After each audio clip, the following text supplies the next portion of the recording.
Good morning. It's Monday, October 25th, 2021. My name is Les Sulgrove. This is Simply Des Moines 15-minute market update, the show that talks about what's happening in the Des Moines and Central Iowa real estate market.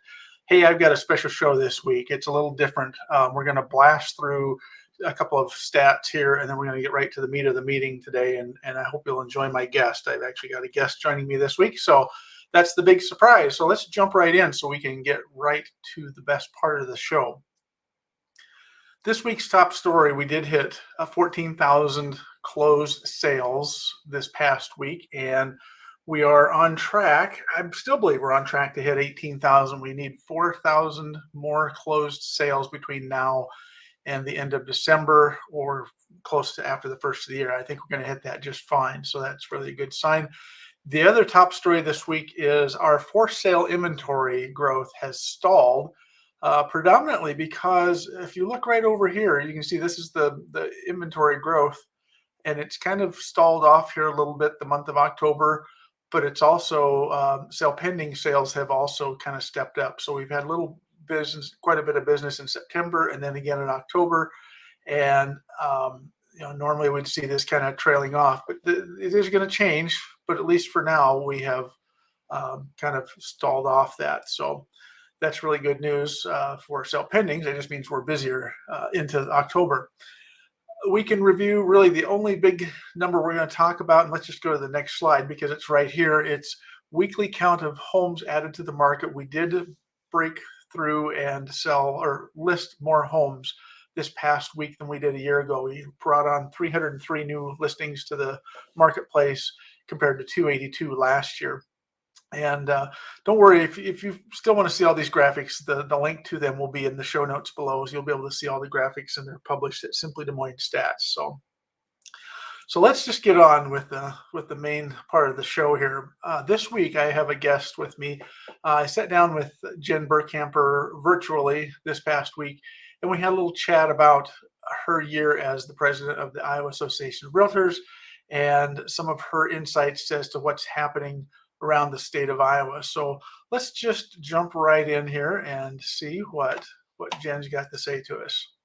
Welcome, Jen Burkamper. Jen, thank you for joining me. Thank you. I'm so happy to be here. I'm excited. Good. And you're not nervous at all, right? Because no, people are nervous about this. No. Yeah, this goes out to 17 viewers. That's it. Anyway, tell me a little bit about yourself, your career. How'd you get into real estate? Are you one of these people that has always been a realtor, or did you do something before? No, I always wanted to be a realtor growing up, but I didn't know really how to get into real estate. So went the college route, got a degree in business management, got out of college, started a corporate job. I was manager of a customer service division of an organization, and my values really didn't align with the values of the company. So I didn't really enjoy the job very much. So I kept looking in the newspaper back then, in the classifieds for a job. And a real estate company had posted about, hey, we will help train you. We will help get you going. Come talk to us. Mm-hmm. And I did. And that was up in Waterloo. Garris Roberts, I think, was the name of the company. And what they really hit home with for me was you need to be where you permanently want to be to start a profession like this. Yeah. So that was 21 years ago. I moved my husband and 2 kids to Boone, Iowa, and started real estate all at the same time. And you're with Remax Real Estate Center.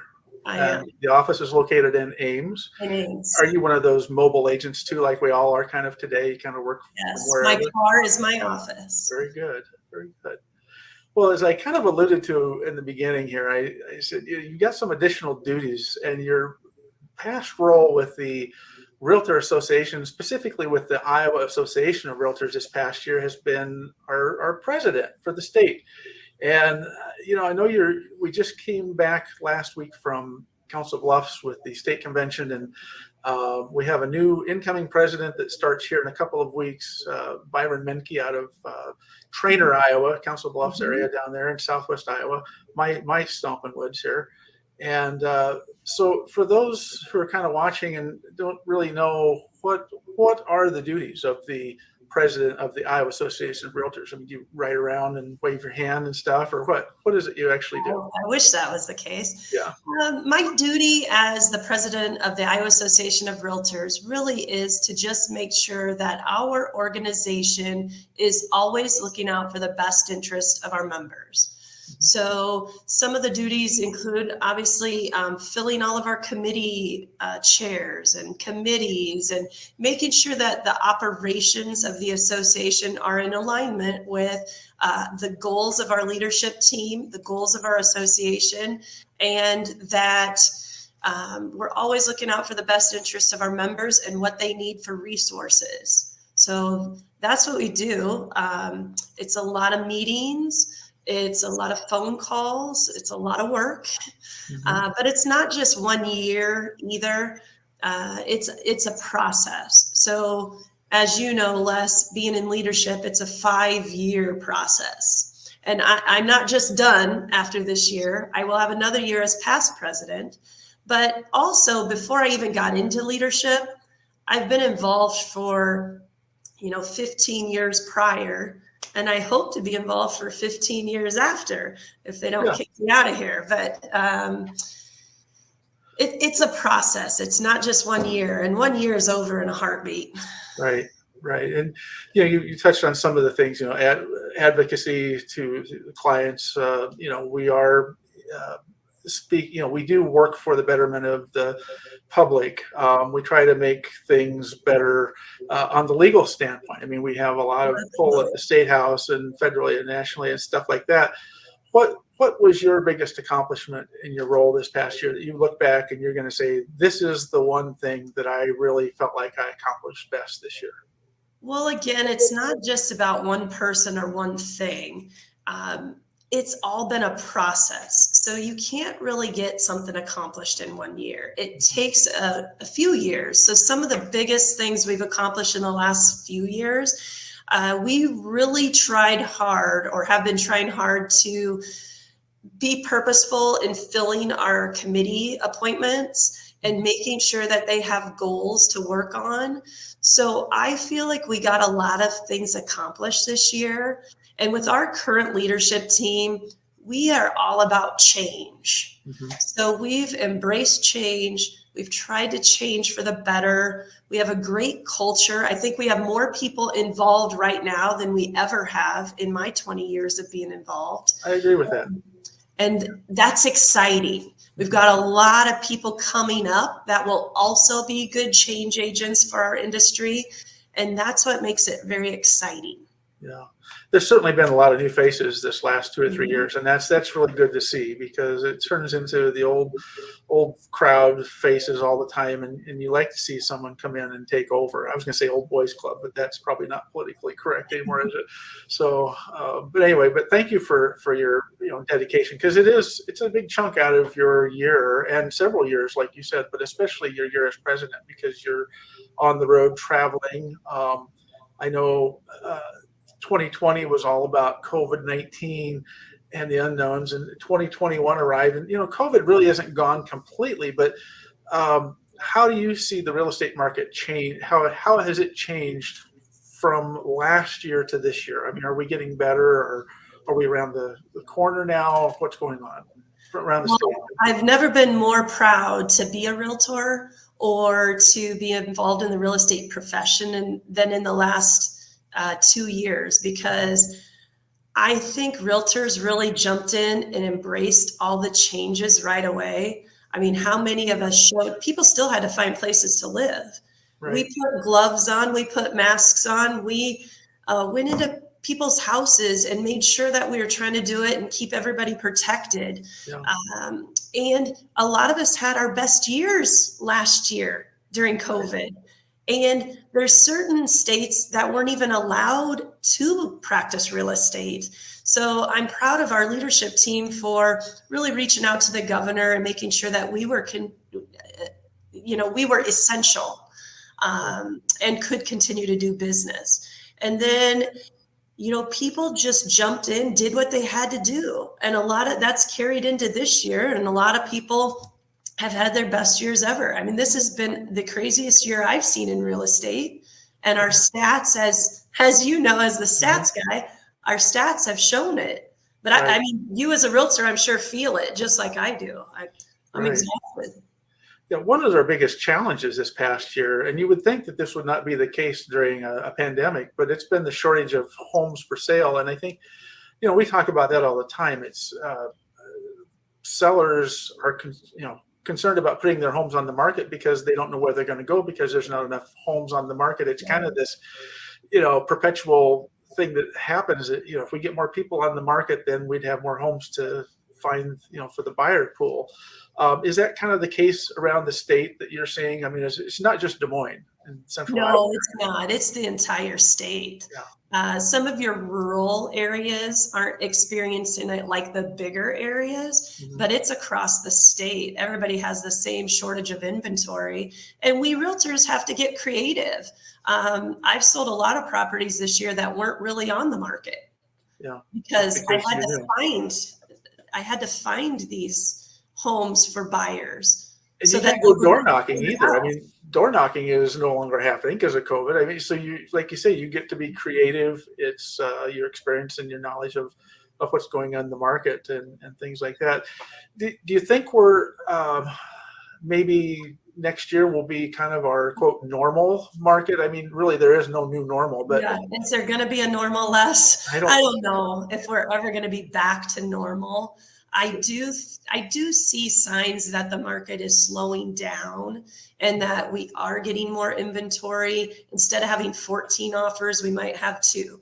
Yeah. So I do think things are stabilizing, and I think we need that. I think we need that for buyers, sellers, us realtors. Yeah. It's been too crazy. Right.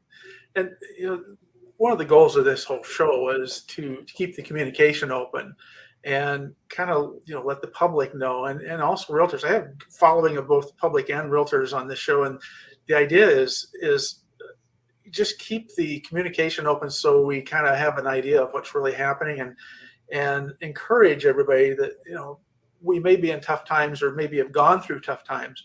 And now we're kind of coming out of that. But, it's just everything is going to happen in the way it happens, and do you have any additional thoughts or anything you can add to today's show? And I mean, love to hear. I'll tell you, one of the duties as president that I didn't expect is we're a spokesperson, obviously, for the association. So every month when we release our stats for the state, we get bombarded by, the newspapers, the radio advertising, and TV. And so every month I get like 4 or 5 interviews that I wasn't expecting. Right. And I don't know if it's just because we've had such a good year that they want to know about the real estate market or what, but that was probably the biggest surprise to me is all of the interviews that I have done. And I'm kind of surprised that of all the people that saw them. Mm-hmm. So that was kind of fun, but. Well, and that's a testament to, really the importance of real estate in our economy. I mean, real estate is one of the largest segments of not only the state and local economy, but also the national economy. And so, yeah, you're right. There were a lot of states that weren't able to work during the pandemic. And I think they're suffering because of that. So. Right. And we've set a lot of records this past year. When you look at our stats for the state, 100% list to sales price ratio for the whole state. That blows my mind. It's crazy. And we've got around 2,500, 2,600 realtors in the Des Moines Central Iowa market. How many realtors do we have across the state? We're 8,200. Yeah. This was the first time we've crossed that 8,000 threshold. Right. So that tells you right there. And a lot of that growth has come on in the last couple of years as well, where people looking for something new to do. And it's just opened a lot of opportunities. COVID has aided in that because they might have lost their other job or shut down. They needed to find something to do, and the real estate market's hot. So they're like, hey, this might be my opportunity to get into this market. So I think that's what's contributed to a lot of that. Well, very good. Well, Jen, I appreciate you joining me today. We've known each other for what, 2 weeks? No, probably 10 years, maybe more. Yes. And it's good to see a good friend of mine, out there leading the state. And I thank you for everything you've done this past year and years leading up. And like you said, you got another year to kind of defend your year, as it were, as past president. Make sure they don't take stuff away what you've worked so hard for. But I'm sure you will maintain that. Anything else you want to add before we say goodbye this week? Well, we just have a great leadership team. So we're going to have plenty of years of good things coming out of the association to protect private property rights and to protect our members. And thank you, Les, for all that you do in supporting Realtors and the association and your clients. I enjoy working with you and hope we get to do that again real soon. I appreciate that. And yeah, we've done a couple of deals together in the past, and you are one of the more fun realtors that I've worked with. So good. Well, thank you. For that. So, well, hey, thanks again for joining me, Jen, and we'll hopefully maybe have you on someday down the road again here. But I appreciate your time this week, and we'll talk to you all again soon. So thanks for joining. Yes, appreciate it. All right, see ya. So yeah, that was great times talking to Jen this past week, and she is a great leader, and appreciate everything she's done for the state of Iowa as president of the Iowa Association of Realtors here. So, all right, let's move on. Next week's show is end of month. The end of month is actually Sunday, so it's not only going to be double work for end of week's stats, but it's also going to be end of month. So we're going to compile everything for the month of October and watch your inbox or watch notifications for next Monday's show. We'll talk about what happened in the month of October, and I hope you'll join me then. As always, if you haven't already subscribed, please consider subscribing to my channel and ring that bell as well, because that'll alert you whenever there's something new. So appreciate your time. Thanks for joining me, and we'll talk to you all again next week.